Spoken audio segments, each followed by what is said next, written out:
Speed of 90 ready.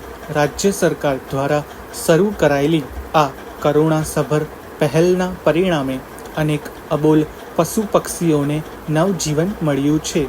છેલ્લા 8 વર્ષમાં કરુણા અભિયાન અંતર્ગત રાજ્યભરમાં 97,200થી વધુ પશુ પક્ષીઓને રેસ્ક્યુ કરાયા છે, જે પૈકીના 31,400થી વધુ પશુઓને તેમજ 65,700થી વધુ પક્ષીઓને યોગ્ય સારવાર આપવામાં આવ્યા છે.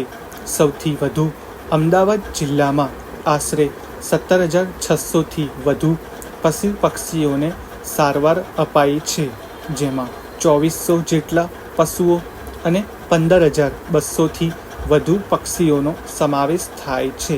ગુજરાતે સૌપ્રથમવાર શરૂ કરેલું કરુણા અભિયાનનું આદર્શ મોડેલ આજે સમગ્ર દેશ માટે પથદર્શક બન્યું છે. પેરેગ્રાફ.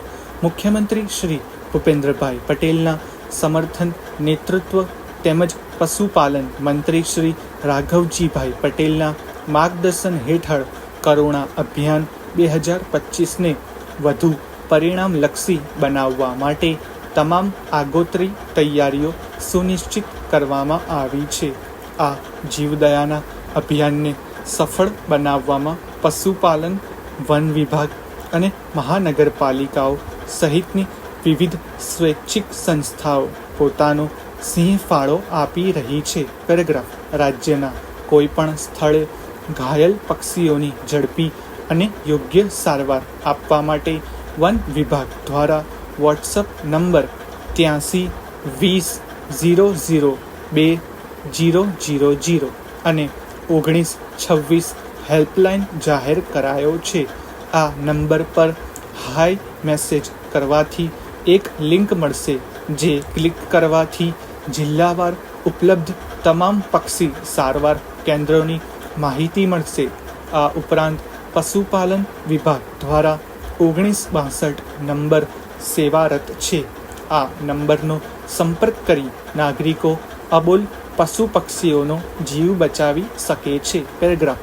કરુણા અભિયાન 2025માં આશરે 600થી વધુ વેટરનિટી તબીબો તેમજ 8,000થી વધુ સેવાભાવી સ્વયંસેવકો સેવારત રહ્યા હતા. સાથે જ પશુપાલન વિભાગ, વન વિભાગ અને વિવિધ સેવાભાવી સંસ્થાઓના મળીને રાજ્યભરમાં કુલ 1,000થી વધુ સારવાર કેન્દ્રો પણ ઊભા કરાયા હતા.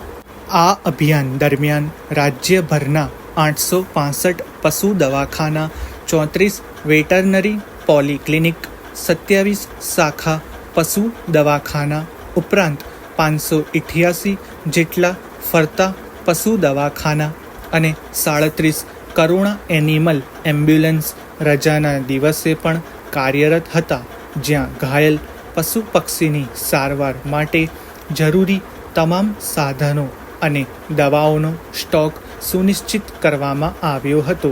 પેરેગ્રાફ. અમદાવાદ, વડોદરા, રાજકોટ અને સુરત સહિતના શહેરી વિસ્તારોમાં ઉપલબ્ધ પશુ સારવાર સંસ્થા ઉપરાંત 50 જેટલા વધારાના મોબાઈલ યુનિટ દ્વારા સારવાર આપવા માટેની યોગ્ય વ્યવસ્થા ગોઠવવામાં આવી હતી. પેરેગ્રાફ.